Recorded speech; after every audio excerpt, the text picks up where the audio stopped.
നമ്മൾ പലപ്പോഴും ചില വാർത്തകൾ കാണാറുണ്ട്.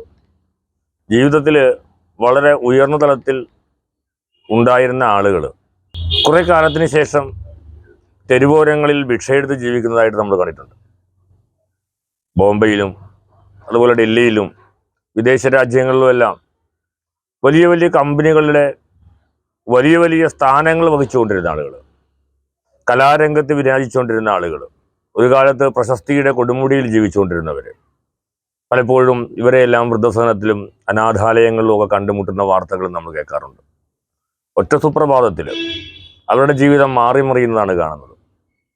ഇത് ദൈവത്തിൻ്റെ വിധിയാണോ അതോ മറ്റെന്തെങ്കിലുമാണോ? മാന്യപ്രേക്ഷകർക്ക് ജ്യോതിഷ ദീപത്തിൻ്റെ പുതിയൊരു അധ്യായത്തിലേക്ക് ഹാർദമായ സ്വാഗതം.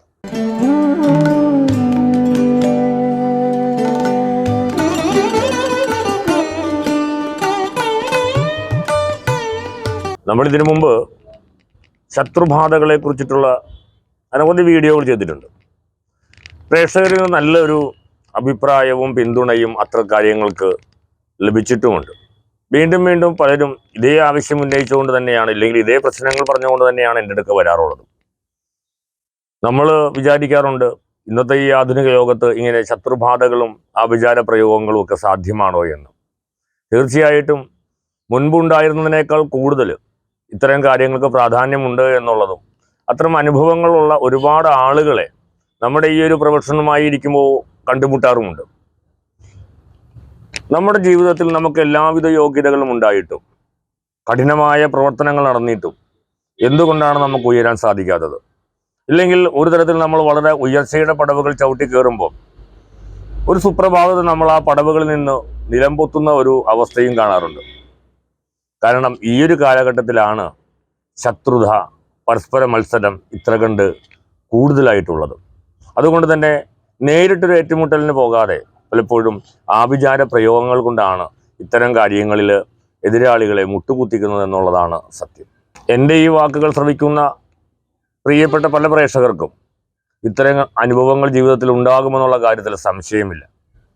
പക്ഷേ പലരും അതിൻ്റെ കാരണങ്ങളും മറ്റും കണ്ടെത്തുമ്പോൾ വളരെ വൈകിപ്പോകുന്നു എന്നുള്ളത് കൊണ്ട് ഇതിൽ നിന്നും മറികടക്കാൻ അവസാന ശ്രമത്തിൽ അല്ലെങ്കിൽ അവസാന ഘട്ടത്തിലാണ് ഇതിനെക്കുറിച്ചൊരു വ്യക്തമായ അവബോധം ഇവർക്ക് ഉണ്ടാകുന്നത്.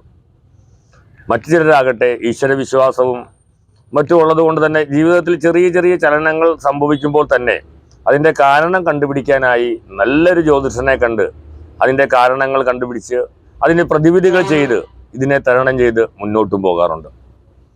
മറ്റു ചിലരാകട്ടെ ഏറ്റവും അവസാനം ആണ് തിരിഞ്ഞു നോക്കുന്നത് തൻ്റെ ജീവിതത്തിൽ എന്താണ് സംഭവിച്ചത്. അപ്പം ഞാൻ ഈ പറഞ്ഞു പോകുന്നൊരു കാര്യം, ഇന്നത്തെ ആധുനിക ലോകത്ത് ഇത്തരത്തിലുള്ള പല ആഭിചാര പ്രയോഗങ്ങളും പ്രധാനമായും ഉന്നതങ്ങളായിട്ടുള്ള ഭാഗങ്ങളിൽ കടന്നു പോകുന്നവർക്കാണ് ഇത് ഏറ്റവും കൂടുതൽ ഉണ്ടാകുന്നത്. നിങ്ങളുടെ വളർച്ചയിൽ നിങ്ങൾ എത്ര കണ്ട് മുന്നോട്ട് പോകുന്നോ അത്ര കണ്ട് നിങ്ങളെ പുറകോട്ട് വലിക്കാനുള്ള ശക്തി കൂടെ നിങ്ങളുടെ കൂടെ കുതിച്ചു പായുന്നുണ്ട് എന്നൊരു കാര്യം നിങ്ങൾ മറക്കാതിരിക്കുക.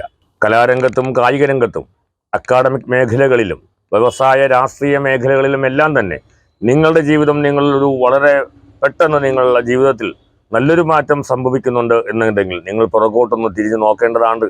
കാരണം ശത്രുക്കളുടെ എണ്ണം നിങ്ങൾക്ക് വളരെ കൂടുതലുണ്ടാകാം. പ്രധാനമായിട്ടും കലാരംഗത്തും വ്യവസായ രംഗത്തുമൊക്കെ പ്രവർത്തിക്കുന്നവർക്കാണ് ഇത് കൂടുതലായിട്ടുള്ളത്. കാരണം വ്യവസായിക രംഗത്താണ് ഇത്രയധികം കിടമത്സരങ്ങൾ ഇന്ന് നിലനിൽക്കുന്നത്. എന്നെ കാണാൻ വരുന്ന കൂടുതൽ ആളുകളും പ്രത്യേകിച്ച് തമിഴ്നാട്, മഹാരാഷ്ട്ര, കേരളം തുടങ്ങിയ സംസ്ഥാനങ്ങളിൽ നിന്ന് വരുന്ന കൂടുതൽ ആളുകൾക്കും അവരുടെ വ്യവസായിക രംഗത്ത് വളരെയധികം കിടമത്സരങ്ങളും ഓരോ സ്ഥലങ്ങളിലും ഇങ്ങനെയുള്ള മാന്ത്രിക കർമ്മങ്ങൾ ചെയ്യുന്ന അനേകം ആളുകൾ ഉണ്ട് എന്നുള്ള സത്യമാണ്. കാരണം തമിഴ്നാട്ടിലാകട്ടെ മഹാരാഷ്ട്രയിലാകട്ടെ ഇത്തരം ആളുകളുടെ എണ്ണം വളരെയധികം ഉണ്ട് എന്നുള്ളതും ഇത്ര നിഗൂഢമായിട്ടുള്ള മാന്ത്രിക കർമ്മങ്ങളും പ്രവർത്തനങ്ങളും ചെയ്യുന്ന ആളുകളുടെ എണ്ണം വളരെ കൂടുതലുള്ളത് കൊണ്ട് പെട്ടെന്ന് തന്നെ ഇത്തരം കാര്യങ്ങളേക്കാൻ സാധ്യതയുണ്ട്.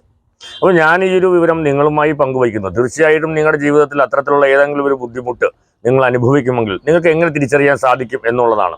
അങ്ങനെ തിരിച്ചറിഞ്ഞതിന് ശേഷം നിങ്ങൾ തീർച്ചയായിട്ടും അതിൻ്റെ പ്രതികർമ്മങ്ങൾ ചെയ്ത് മുന്നോട്ട് പോകാനായിട്ട് ശ്രമിക്കേണ്ടതാണ്. എന്തൊക്കെയാണ് അതിൻ്റെ ലക്ഷണങ്ങൾ നമുക്ക് നോക്കാം. നിങ്ങളൊരു കലാകാരനാണെങ്കിൽ തീർച്ചയായിട്ടും കലാരംഗത്ത് നിങ്ങൾ ശോഭിച്ച് നിൽക്കുന്ന നിങ്ങൾക്ക് പെട്ടെന്നൊരു തിരിച്ചടി, അതായത് ആരും നിങ്ങളെ കലാകാരമായിട്ടുള്ള കാര്യങ്ങൾക്ക് വിളിക്കാതിരിക്കുക, ഭയങ്കരമായ ക്ഷീണം ഉണ്ടാകുക, പലപ്പോഴും നിങ്ങൾ ഉദ്ദേശിക്കുന്ന രീതിയിൽ നിങ്ങൾക്ക് പെർഫോം ചെയ്യാൻ പറ്റാതെ വരിക, തെറ്റുകുറ്റങ്ങൾ അനവധി ഉണ്ടാകുക തുടങ്ങിയ കാര്യങ്ങൾ നിങ്ങളിലേക്ക് ഉണ്ടാകുന്നു. കൂടാതെ നിങ്ങളുമായി അടുത്തു നിൽക്കുന്ന പല ആളുകൾക്ക് പോലും നിങ്ങളുടെ ശത്രുത ഉണ്ടാകുകയും നിങ്ങളെക്കുറിച്ച് അപവാദങ്ങളും മറ്റും പറഞ്ഞു പരത്തുകയും നിങ്ങളുടെ അവസരങ്ങൾ നിഷേധിക്കപ്പെടാൻ ഇതൊരു കാരണമായിട്ട് മാറുകയും ചെയ്യുന്നു. വ്യവസായിക രംഗത്ത് ഫാക്ടറി പോലെയുള്ള കാര്യങ്ങളാണെങ്കിൽ നിങ്ങളുടെ യന്ത്രങ്ങൾ തുടർച്ചയായിട്ട് കേടുവരുന്നു, അതായത് നിർത്തിപ്പോകുന്നു, പ്രൊഡക്ഷൻ നടത്താൻ ഉൽപ്പാദനം നടത്താൻ സാധ്യമല്ലാത്ത രീതിയിലേക്ക് പോകുന്നു, ഷോർട്ട് സർക്യൂട്ട് അതുപോലെ തീപിടുത്തം തുടങ്ങിയ കാര്യങ്ങൾ നിങ്ങളിൽ ഉണ്ടാകുന്നു. നിങ്ങൾക്ക് വാഹനാപകടങ്ങൾ, അതുപോലെ നട്ടെല്ല്, നടുവ്, തല തുടങ്ങിയ ഭാഗങ്ങളിൽ നിങ്ങൾക്ക് ഭയങ്കരമായ വേദനയും അസുഖങ്ങളും പിടിക്കപ്പെടുന്നു. ഉറക്കമില്ലായ്മ, മാനസിക ടെൻഷൻ തുടങ്ങിയവ നിങ്ങളെ അനവധി അലട്ടുന്നു. നിങ്ങളുടെ വ്യവസായ സ്ഥാപനത്തിലേക്ക് നിങ്ങൾക്ക് പോകാനായിട്ട് തോന്നുന്നില്ല. അവിടെ തൊഴിലാളികൾ തമ്മിൽ എപ്പോഴും പരസ്പരമായിട്ടുള്ള മത്സരങ്ങളും വഴക്കുകളും ഉണ്ടാകുന്നു. തൊഴിൽ തർക്കങ്ങൾ നിരന്തരമായിട്ട് ഉണ്ടാകുന്നു. അധികാരികളിൽ നിന്ന് നിങ്ങൾക്ക് തിരിച്ചടികൾ ഉണ്ടാകുന്നു. അനാവശ്യമായിട്ടുള്ള പരിശോധനകളും മറ്റുമൊക്കെ അധികാരികളുടെ ഭാഗത്ത് നിന്ന് ഉണ്ടാകുന്നു. മുൻപില്ലാഞ്ഞതുപോലെയുള്ള പല ബുദ്ധിമുട്ടുകളും നിങ്ങൾക്കുണ്ടാകും. നിങ്ങൾ ശാരീരികമായിട്ടും അല്ലെങ്കിൽ പ്രത്യക്ഷമായി നിങ്ങളുടെ വ്യവസായശാലകളിലും ഇത്തരം പ്രശ്നങ്ങൾ ഉണ്ടാകുന്നു എങ്കിൽ നിങ്ങൾ കരുതുക, ഇത് നിങ്ങൾക്കെതിരെ ആരോ ആഭിചാരം ചെയ്തിട്ടുണ്ട് എന്നുള്ളത് സത്യമാണ്. ഉൽപ്പാദന രംഗത്തല്ലാതെ സേവന രംഗത്താണ് നിങ്ങൾ പ്രവർത്തിക്കുന്നതെങ്കിൽ നിങ്ങളുടെ സേവനം കൊടുത്തുകൊണ്ടിരിക്കുന്ന ആളുകൾക്ക് പെട്ടെന്ന് തന്നെ നിങ്ങളിൽ നിന്നൊരു അകൽച്ചയുണ്ടായും നിങ്ങളുടെ സേവനം നിഷേധിക്കപ്പെടുകയും ചെയ്തു. നിങ്ങളുടെ സേവനങ്ങൾക്ക് പ്രത്യക്ഷത്തിൽ അവർക്കൊരു അനുഭവം കൊണ്ടില്ലാതെ വരികയും ആ സേവനങ്ങൾ കൊണ്ട് അവർ തൃപ്തരല്ലാതെ വരികയും എത്ര കൊടുത്തു കഴിഞ്ഞാലും അത് ഒരു സുഖകരമല്ലാത്ത ബന്ധങ്ങളിലേക്ക് കടന്നു പോവുകയും ചെയ്യുന്നു.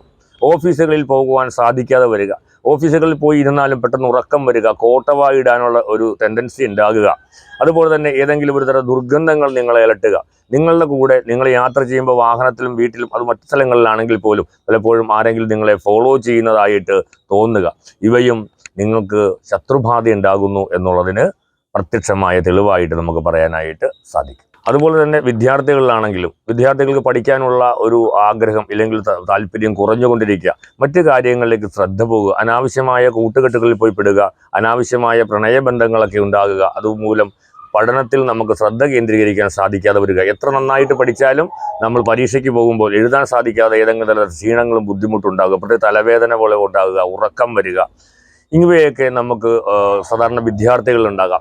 രാഷ്ട്രീയ രംഗത്ത് പ്രവർത്തിക്കുന്ന ആളുകൾക്ക് പെട്ടെന്ന് അപവാദങ്ങൾ ഉണ്ടാകുക, ഏതെങ്കിലും അപവാദങ്ങളിൽ പോയി പെടുക, അല്ലെങ്കിൽ പലപ്പോഴും നിങ്ങളുടെ അനുയായികൾക്ക് നിങ്ങളോട് ഒരുതരം വിരസതയും വിരക്തിയും ഉണ്ടാകുക, നിങ്ങൾ പറയുന്ന കാര്യങ്ങൾക്ക് വിശ്വാസത്തിലെടുക്കാതിരിക്കുക, ഇവയെല്ലാം തന്നെ ഇത്തരത്തിലുള്ള ശത്രുബാധയേറ്റ ആളുകളുടെ ലക്ഷണങ്ങളാണ്.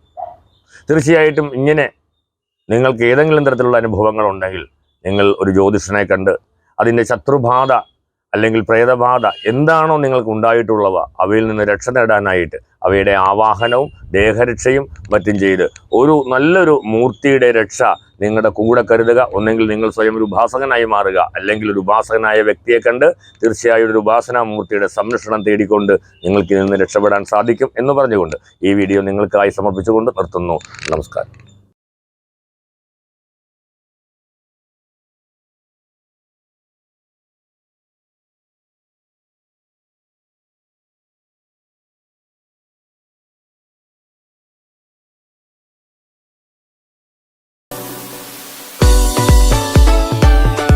Like, share, subscribe.